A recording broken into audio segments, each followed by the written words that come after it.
तमिलनाडु और बिहार प्रकरण मामले में आर्थिक अपराध इकाई की ओर से मनीष कश्यप पर 3 एफआईआर दर्ज होता है। और पूरे घटनाक्रम की बात कर ली जाए तो जो एफआईआर में इस बात का हवाला दिया जाता है कि फर्जी वीडियो के माध्यम से मनीष कश्यप झूठ परोस रहा था। और इस पूरे घटनाक्रम के बाद मनीष कश्यप को लगातार पुलिस जो है वो गिरफ्तार करने के लिए लगातार दबिश बना रही थी। कल मनीष कश्यप जगदीशपुर थाने में एफआईआर दर्ज करा देता है और एक पिछले 2021 का एक जो मामला है उसमें मनीष कश्यप के घर कुर्की जब्ती होती है। मनीष कश्यप के आत्मसमर्पण के बाद जो आर्थिक अपराध इकाई की टीम है वो पटना ली आती है, पूछताछ किया जाता है। हमारे साथ जो पटना हाई कोर्ट के जो वरिष्ठ वकील हैं शिवनंदन भारती जी, उनसे बात करेंगे और समझने की कोशिश करेंगे कि मनीष कश्यप पर कुल पहले 7 एफआईआर दर्ज है, जिसमें पटना जो पुलिस मुख्यालय के जो एडीजी हैं गंगवार साहब, उन्होंने बताया क्या कि पुलिस हमला से लेके कश्मीर मेले में कश्मीरियों की पिटाई, ये तमाम आरोप मनीष कश्यप पर लगे हुए हैं। और उसके बाद लगातार तमिलनाडु में भी कई एफआईआर मनीष कश्यप पर दर्ज है। और अब जांच की प्रक्रिया क्या होगी, कानूनी प्रक्रिया क्या कहती है, और जो 3 एफआईआर आर्थिक अपराध इकाई की ओर से मनीष कश्यप पर किया गया और जो जो धाराएं लगाई गई है ये कितना गंभीर धारा, और आगे अगर ये बात साबित होता है कि मनीष कश्यप ने रणनीति के तहत फर्जी वीडियो के माध्यम से कहीं ना कहीं तमिलनाडु प्रकरण को सुलगाने का काम कर रहा था, तो आखिर इसमें कितनी सजा मिलेगी, तमाम चीजों को तथ्यों को समझेंगे। शिवनंदन भारती जी, तमिलनाडु और जो बिहार का प्रकरण मामला था और पुराना अनुभव रहा है, पटना हाईकोर्ट के आप वकील भी रहे हैं, तमाम चीजों को देखने का भी काम कर रहे हैं। मनीष कश्यप की तरफ से जो आर्थिक अपराध इकाई ने जो आरोप लगाया है कि ये फर्जी वीडियो के माध्यम से कहीं ना कहीं स्थिति को खराब करना चाहता था, माहौल खराब करना चाहता था, जिसके बाद 3 एफआईआर दर्ज किया गया, उसके खाते को फ्रीज किया गया और पुराने मामले में कुर्की भी जब्ती हुई, कई एफआईआर दर्ज भी है।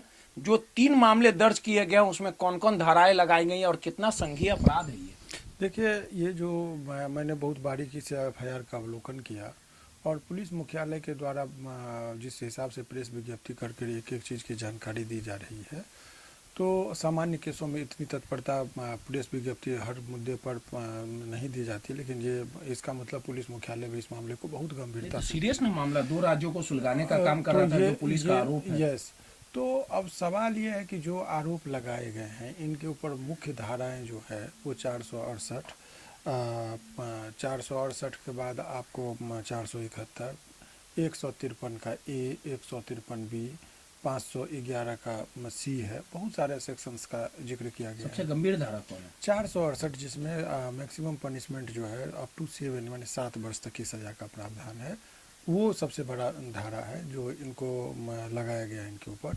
और ऐसे में सज़ा का प्रावधान 7 वर्ष का है। तो ये तो हो गया एफआईआर जो अभी वर्तमान में हुए हैं, लेकिन इनके अभी जो बहुत सारे लोग जानना चाह रहे हैं, तो इनके ऊपर जो अभी कुर्की जब्ती का जो काम किया गया है वो पुराने कोई मामले लंबित थे जिसमें 82 बहुत पहले निर्गत हो चुका है। सरकारी कार्य में बाधा पहुंचाने, रंगदारी का मामला दर्ज था। अब मामला वो पुराना केस था, इतना हमको जानकारी, चूँकि हमने वो एफआईआर नहीं देखा है इसीलिए मैं उस पर बहुत विस्तार से नहीं बता पाऊंगा, लेकिन इतना है कि पुरानी कोई मामला था जिसमें 82 निर्गत हुई थी और उसी में जो है सो 83 का कार्रवाई यानी कुर्की जब्ती मतलब पुराना जो मामला था तो आप फरारी में चल रहे थे मनीष कश्यप।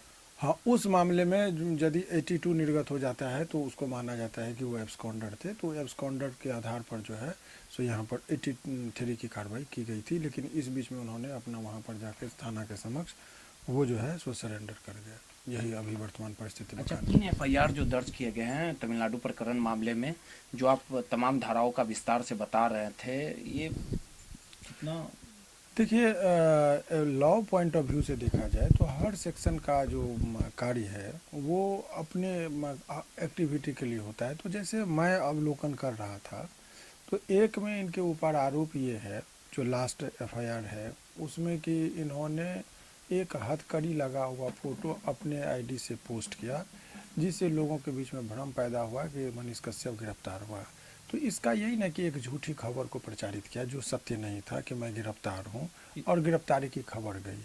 तो इसमें भी 400 इसमें भी एफआईआर हुआ, और वो जो एफआईआर हुआ उसमें भी मैंने उसी में धारा देखा जो 153 ए, 153 बी, 468, 400, ये सब जो धाराएं हैं उस एक्टिविटी के लिए लागू नहीं था, जबकि एफआईआर में लिखा है। लेकिन एफआईआर के मटेरियल के आधार पर जो धारा अप्रोप्रिएट लगना चाहिए था, लॉ पॉइंट ऑफ व्यू से इसकी त्रुटि लग रही है। रूटीन वे में मुझे लगा कि कितना एफआईआर हुआ है अभी तक में अपराध इकाई की? आर्थिक अपराध इकाई की जो केस हुआ है, अभी जो मेरे पास जितनी एफआईआर की कॉपी आई है उसके मुताबिक 3 हुए हैं।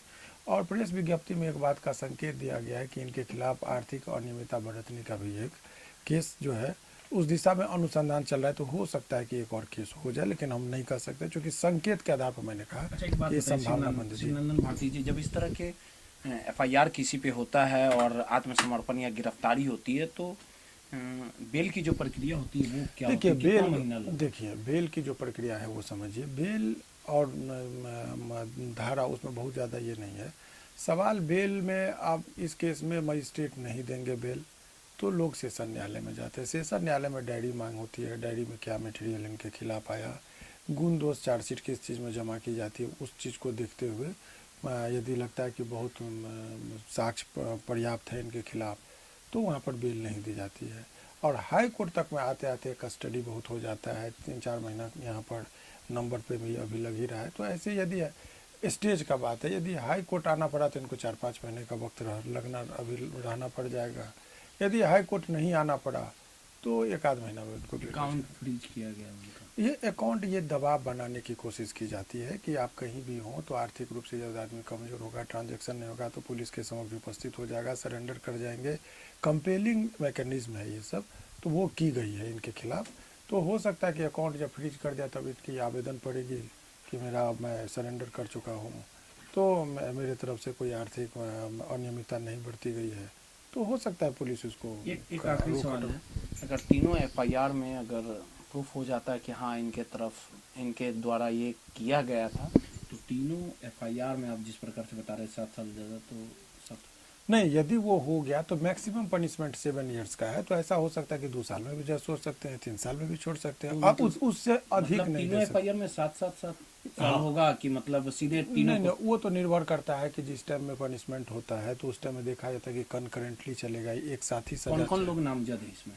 देखिए 4 लोगों का जो है सो एफआईआर में है, लेकिन उसमें जिसमें से 2 मेरे जानकारी के मुताबिक जो एक एफआईआर हुआ है उसमें राकेश तिवारी करके हैं, उनकी गिरफ्तारी हो चुकी है। एक मनीष कश्यप जी थे, और भी लोग हैं जिनका नाम स्मरण नहीं है। लेकिन बहुत सारे 26 न्यूज़ का अपना डिटेल बताया गया है कि उन लोगों पर, अन्य लोगों पर किन लोगों पर कार्रवाई होती है। वो देखा जाएगा कि जो वीडियो फुटेज के आधार पर जो उसका यूट्यूब है उसका URL जो होता है उसमें 26 लिस्ट में दिया गया है। अभी किसी के वकील हैं क्या इसमें कुछ अभियुक्तों का जो पत्रकार है उनका मैं केस दे, ये नाम अभी डिस्क्लोज करना उचित नहीं है। केस अभी कुछ उसमें से जो पत्रकार हैं जिनके ऊपर कहा जाता है कि उन्होंने न्यूज़ को वायरल किया था, तो 3-4 पत्रकार की तरफ से मैं केस देख रहा हूँ। शिवनंदन भारती जी थे, तमाम चीज़ों को बता रहे थे। मनीष कश्यप पर जो 3 एफआईआर दर्ज किया गया है और आगे की प्रक्रिया क्या रहेगी, जो धाराएं लगाई गई है उसमें कितनी सजा मिलती है, तमाम चीज़ों को अवगत करा रहे थे और तमाम चीज़ों को जानकारी देने का काम कर रहे थे। रोहित नटराजन, पटना।